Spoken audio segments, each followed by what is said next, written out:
The Pascagoula Abduction. It started like any other night. The kind of night where you can hear the crickets singing and the water lapping gently against the shore. I often found myself down by the Pascagoula River after dark. There was something peaceful about the quiet that settled over the world at night. Like the river was a secret place, meant just for me. That night, the air was unusually still, not even a whisper of wind to break the silence. I cast my line into the water and leaned back, looking up at the stars, their faint twinkle barely visible against the vast blackness of the sky. But then, something strange happened. Something that would change my life forever. A flash of light burst through the sky, so bright it burned into my vision. I blinked, thinking it was just a shooting star, but this was different. The light didn't fade. It hovered in the air, almost like it was watching me. My heart started to race.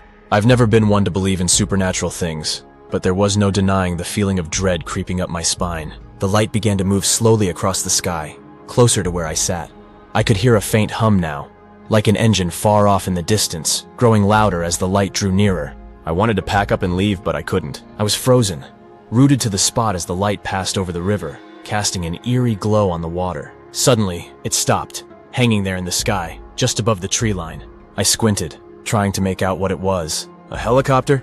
A plane? But there were no blades, no wings. It was just a massive oval-shaped object, too large to be anything I'd ever seen before. Then, without warning, it shot a beam of light directly down onto the riverbank. I flinched, my heart pounding in my chest, but I couldn't tear my eyes away. The beam of light illuminated everything around me. The trees, the water, even the fish swimming just beneath the surface. But what terrified me the most was the way the light seemed to pull at me, almost as if it was trying to lift me off the ground.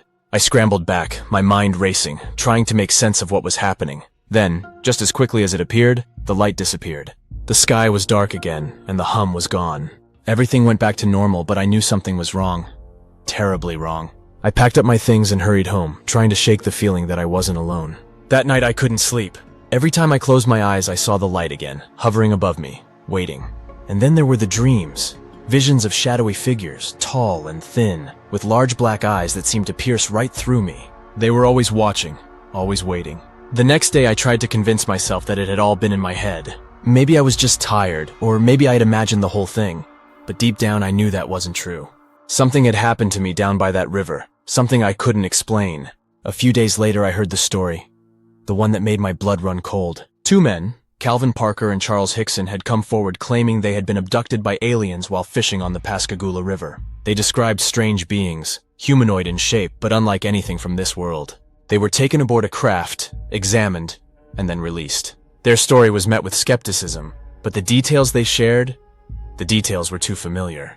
I couldn't stop thinking about it. What if it wasn't just a story? What if it was real? And what if I was next? The days that followed were filled with an unshakable sense of dread. I began to notice things, small things at first. Lights in the sky that didn't belong, shadows moving in the corner of my eye, strange sounds in the dead of night. Every time I stepped outside, I felt like I was being watched. And then one night, it happened again. I was lying in bed when I heard it. A low hum, faint but growing louder by the second. My heart pounded in my chest as I threw off the covers and rushed to the window. There in the sky above the river was the same light, hovering, waiting. I watched in horror as the beam of light shot down again, this time directly at my house. The hum grew deafening, vibrating through my bones, and then everything went dark. I tried to scream, but no sound came out. My body was paralyzed, my limbs locked in place as the light consumed me. And in that moment I knew I wasn't alone. When I woke up, the first thing I noticed was the cold. It wasn't just the kind of cold that made you shiver. It was the kind of cold that seeped into your bones, chilling you from the inside out. My head was pounding, my mouth dry, and everything felt wrong. I tried to move, but my limbs were heavy, like they were weighed down by an unseen force. As my eyes adjusted to the darkness, I realized I wasn't in my bed. The walls around me were metallic, smooth and curved, with no seams or edges. The air was sterile, devoid of any familiar scent. Panic surged through me as the memories of the previous night came flooding back.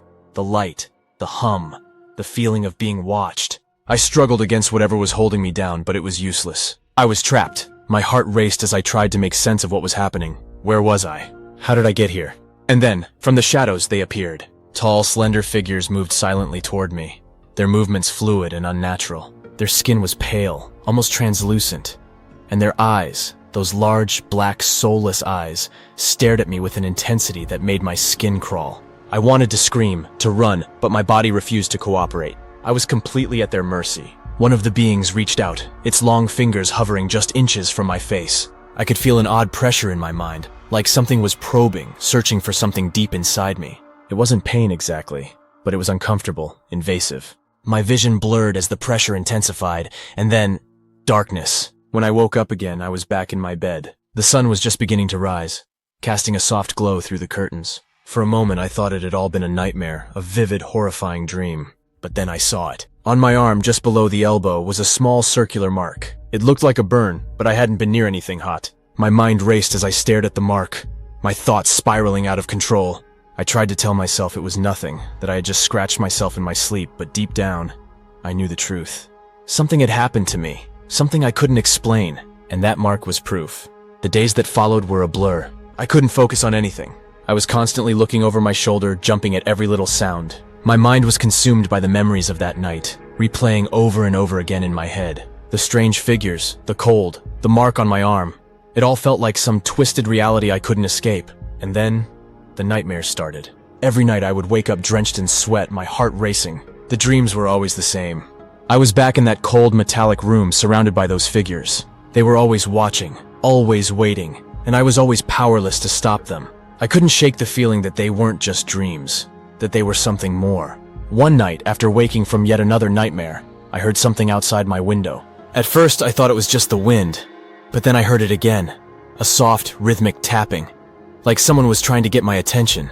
My heart pounded in my chest as I slowly approached the window. I hesitated for a moment, fear coursing through me, but curiosity won out. I pulled back the curtain, and there, standing just outside the glass, was one of them. The figure was tall, its pale skin glowing in the moonlight, its black eyes locked onto mine, and I felt that same pressure in my mind, the same probing sensation I had felt in the cold room. I stumbled back, my breath catching in my throat, and then just as quickly as it had appeared, it was gone. I searched outside, but there was nothing. No sign of anyone, no footprints, nothing. I tried to convince myself that it was just my imagination, that the stress was getting to me. But I knew better. They were watching me. They were always watching me. That was when I decided to dig deeper into what had happened. I needed answers. I needed to know why this was happening to me. So I started researching. I read everything I could find about the Pascagoula Abduction, about Calvin Parker and Charles Hickson, and the strange lights they had seen over the river. The more I read, the more unsettled I became. Their story was eerily similar to mine. The same lights, the same beings, the same sense of dread. But what terrified me the most was what they didn't talk about. There were rumors, whispers of a government cover-up, of men in suits visiting them, warning them to stay quiet. And then, there were the disappearances. People who had seen the lights. People who had experienced similar encounters. They were vanishing without a trace. No one knew where they went, or what happened to them. But one thing was clear.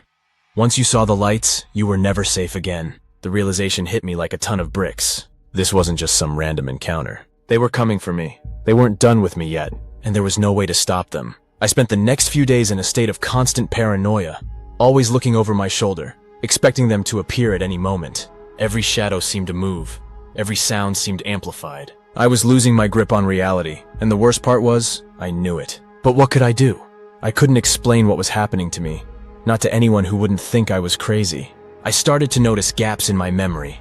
Small things at first, like forgetting where I had placed my keys or what I had eaten for breakfast. But soon it became more alarming. One morning I woke up to find that I had lost an entire day. I checked my phone, looked at the calendar, and there it was.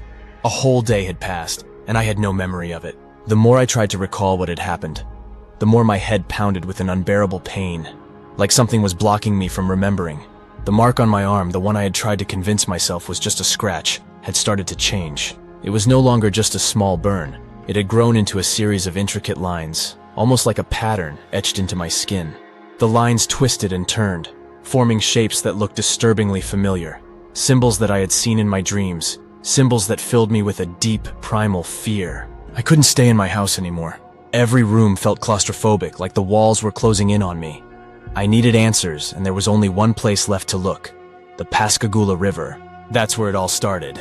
Maybe if I went back, I could find something, anything, that would help me understand what was happening to me. That night, I drove to the riverbank, the same spot where I had first seen the lights. The air was thick with humidity, and the cicadas were louder than ever, their constant drones setting me on edge. I parked my car and walked toward the water, my footsteps crunching on the gravel. The river was calm, the surface smooth and glassy, reflecting the pale light of the moon. I stood there for a while, just staring at the water, waiting for something, anything to happen. And then I saw it. A faint glow in the distance, hovering just above the water. My heart skipped a beat as the light grew brighter, moving closer with a slow, deliberate pace. The hum started again, that same low vibration that had haunted me for weeks. I wanted to run, but my feet were glued to the ground. The light was almost upon me now, bathing the riverbank in its eerie glow.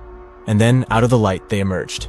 3 figures, just like the ones from my nightmares, their tall, slender bodies gliding toward me without a sound. Their black eyes bore into mine, and I felt that familiar pressure in my mind, that probing sensation that made me want to scream. But this time, something was different. This time I fought back. I don't know where the strength came from, but I forced myself to move, to break free from whatever hold they had on me.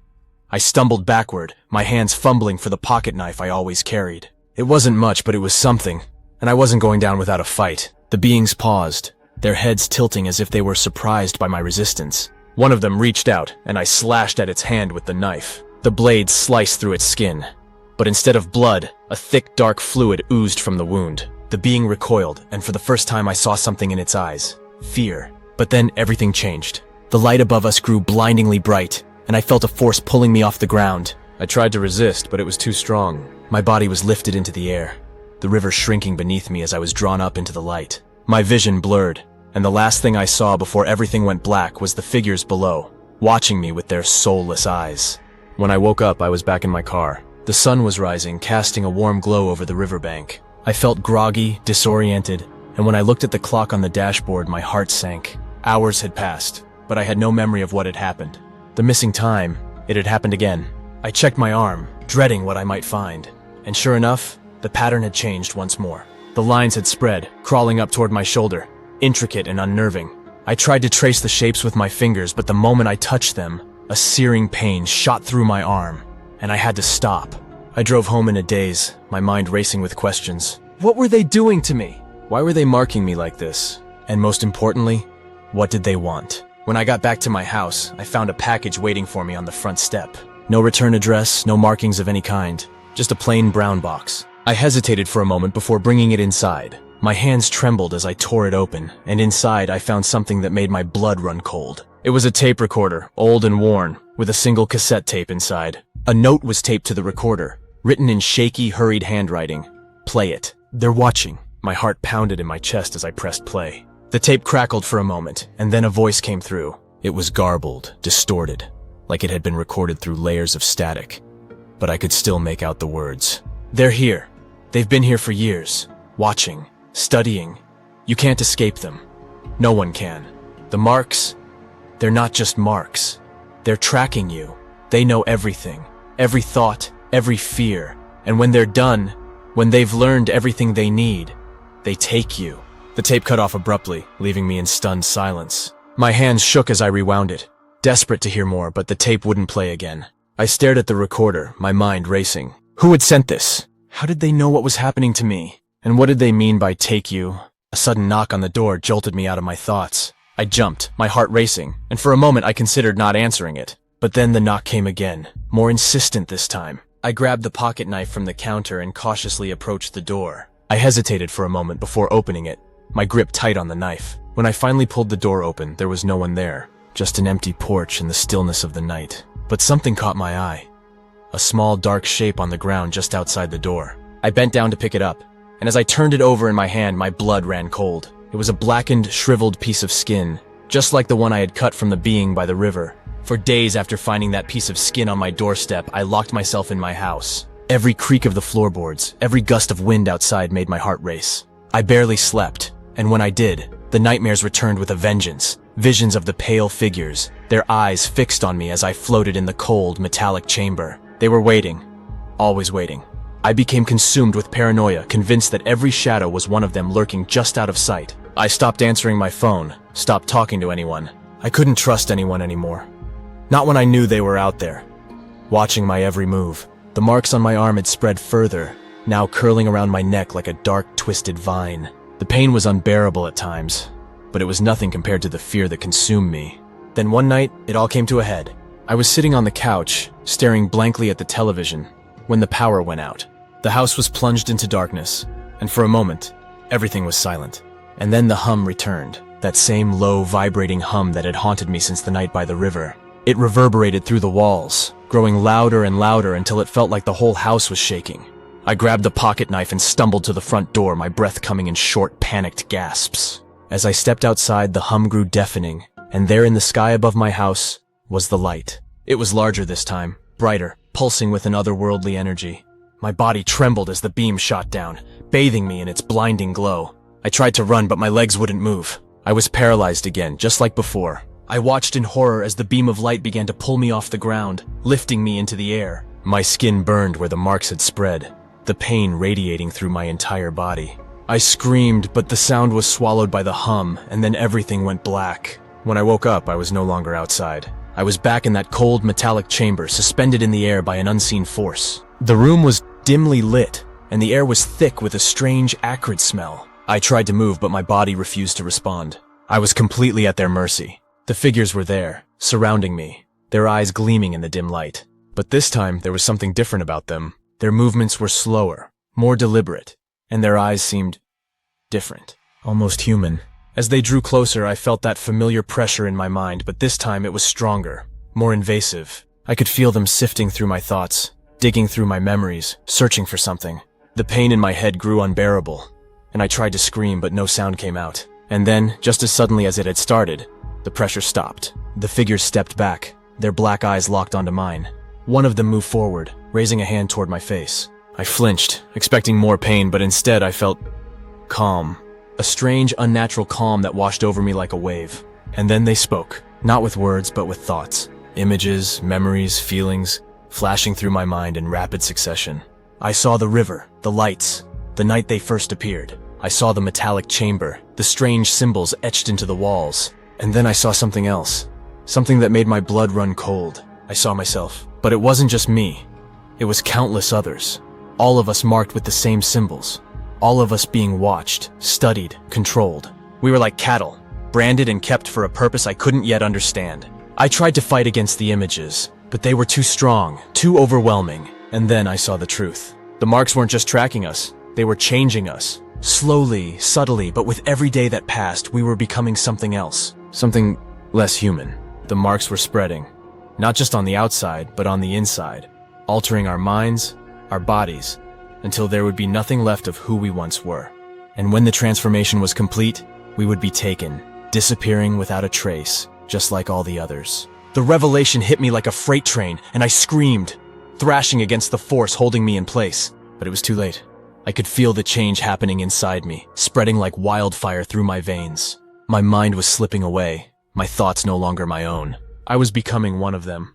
As the light dimmed and the figures stepped back, I realized with a bone-chilling clarity that there was no escape.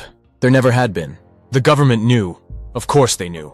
But they couldn't stop it. No one could. They were simply letting it happen, covering up the disappearances, hoping no one would notice until it was too late. And it was too late. I was the next in line, just another body, another mind to be consumed by whatever they were. My last thought, as the light finally faded and the room went dark, was that this was how it ended. For all of us. We were never alone. We were never safe, and they were always watching.